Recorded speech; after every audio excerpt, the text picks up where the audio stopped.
We are live here today. I am with two amazing gentlemen that I've had a chance to connect with, Chris Martinovic and Wes Harris, both from USL Arkansas. And Chris and Wes they're doing some amazing things. And they shot out a press release yesterday that really caught my eye. And I said, you know what? I got to connect with those guys and learn more. Being the soccer dad that I am, this is big news, and I'm just going to frame it this way, and then I'm going to let these guys talk for a few minutes, because this is just a quick announcement.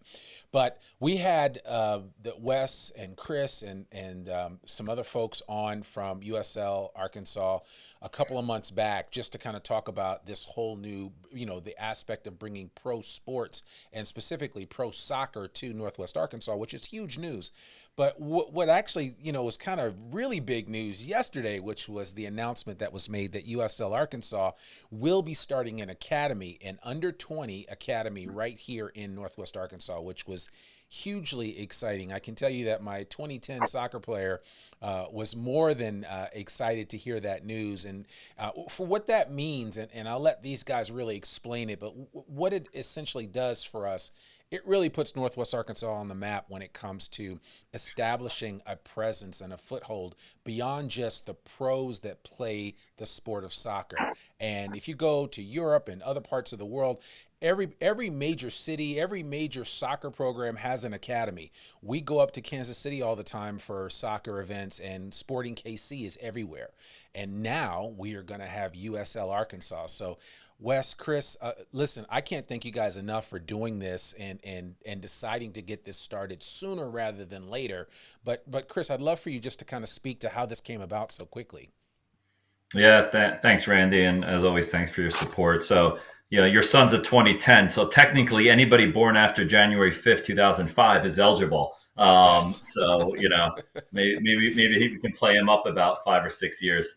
Um, but we're really excited, and I'll give just a step back for a second. So we're making a really great progress just on the project overall, right? And so we wouldn't be doing something like this if that wasn't the case. And so this just kind of adds to the momentum that we have, and helps us solve a problem in the community maybe sooner than we thought we would, right? And the reason I say that is we didn't necessarily have the plan to go and launch this thing in May of 2024.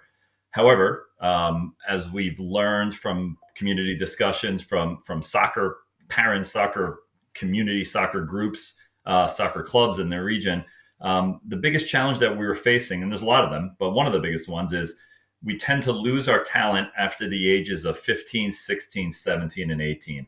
And it is those years. This is the years where the high level talent starts to look at other markets and other communities and other teams and other leagues to go and develop their talent, right? Right. And so this is something that's happened. I coached here for many years, and at the time when I was coaching with the Comets, we had lost players to many other competitive markets purely because they were playing in higher level. For example, on the women's side is ECNL, and we have multiple girls that travel to Tulsa to go play for their ECNL team, and they're doing that commute 4 to 5 times a week. Like Yeah. that's a really big commitment for a lot of these families to have to choose. And so what we're doing here is just kind of the beginning. It's one little way that we can help solve some of this problem, and that's on the U20 boys side, right? So what that looks like is Scott Marksbury and the sporting group actually started working on this on their own. They had identified that need as well and started to work down the path, and they were going to have a sporting team that was going to be this U19 and or U20 structure. They got approved to play in the UPSL. They submitted their registration, and they were moving forward, and it would have been a great team and no challenges. I give Scott a lot of credit. He came to us and said, "Hey guys, we're going to do this. I think it's a gap, and I think we can do it pretty well. But I think you guys can do this and take this to the next level and enable the community, no matter which youth club you're part of, to be able to play in this under the US Arkansas umbrella, which no other youth club can do, right? So we've never had at the youth level a structure that all the best players and elite players can play under one umbrella. That's not truly just a youth club organization, right? We have 9 youth clubs in Northwest Arkansas. Like, a lot of people Yeah. don't realize that. I know And a so lot. we do fracture our talent in some ways. And we're not looking to compete. We're looking to be additive. And we thought that this was our first opportunity to kind of really be additive to help solve a problem in the community, which is allowing that age group to participate in a level where they're going to get exposure to go and play against some MLS Academy teams that are going to be some scrimmages that we're working on already, USL Academy structure, and participate, playing against folks that are really competing to go play pro soccer and at the D1 level as well. Yeah, I love that. Wes, do you want to add anything to that? Chris pretty much hit every component of that, so that was great. I would just add that I would just add that we're just so excited that we're able to quickly come together, recognize an opportunity to try to execute on our plans, potentially a little bit earlier, but within the context of everything that we had planned for the future and things that we wanted to do. And I just again want to reiterate giving Sporting and Scott some kudos to approaching us with the initiative, having the being proactive about trying to solve that, but thinking broader about total NWA versus just their club and that opportunity, and how do we truly maximize this for total NWA and all of our boys players that fit that age group. So. Yeah. Well, I love that. So the bottom line really is, just so that everybody has a clear understanding, it's going to start out at this 19 and 20-year-old level.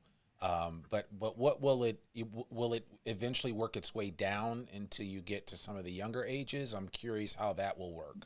Yeah, it's a great question, Randy. I think it's the natural next question, right? That comes here. The answer is we don't know that yet, right? Mm-hmm. In this particular case, this was an opportunity that the community needed our help on, and we were able to do this. And so we thought this was a better approach for the community, a better approach for the kids, a better opportunity for the kids.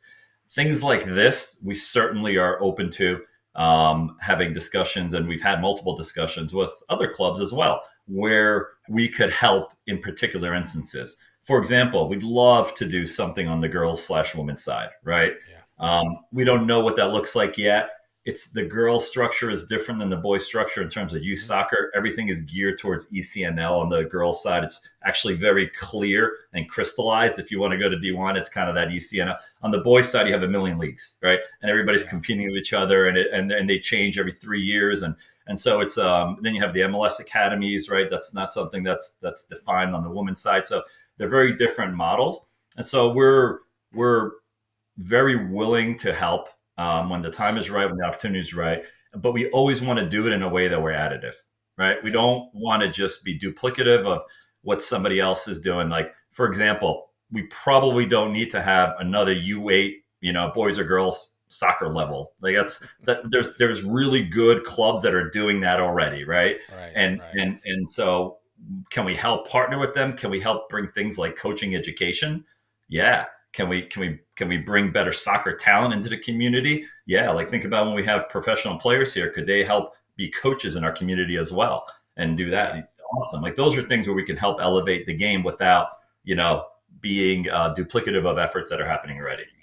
Yeah, no, I love that. And I think what you just said is important for everybody to hear, especially those younger parents that have kids in a lot of the different programs, Prodigy, Comets, FC Arkansas. They need to hear that. I mean, I think everybody just wants to see a robust soccer ecosystem in Northwest Arkansas that's not, as you said earlier, fragmented, and that there is a way and there's a world, I'm sure, where everything can kind of work together, and especially since we have this pro league umbrella that is coming to Northwest Arkansas, I think it's important for us to look at the bigger picture and what that represents.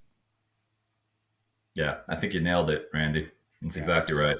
Well, listen, I know that you guys are busy. I know you guys have to get out to a couple of other appointments to continue to share this news. Wes and Chris, I really appreciate you guys taking time out of your schedule just to kind of share and give us a little insight into this. I'll certainly be sharing this with all the soccer dads and soccer moms that I know, as well as people that are thinking about coming to Northwest Arkansas. Maybe they're concerned because they don't know what the landscape is for pro sports or just for opportunities for their kids as they go through organized sports activities. So this is really helpful, and certainly here at Northwest Arkansas, we wish you nothing but success as you continue to venture out. And while I don't have my USL Arkansas scarf on, know that I'm wearing it in spirit today, and certainly we will be celebrating this announcement and this news, and we will continue to spread the word. So we wish you nothing but success, and as you get more information, please share it with us so we can push it out to our audience. No, thanks, Randy. You're always the best. Appreciate your support, man. Appreciate you guys. Chris and Wes, thank you so much. You guys have a great day. Thanks, Randy. All right.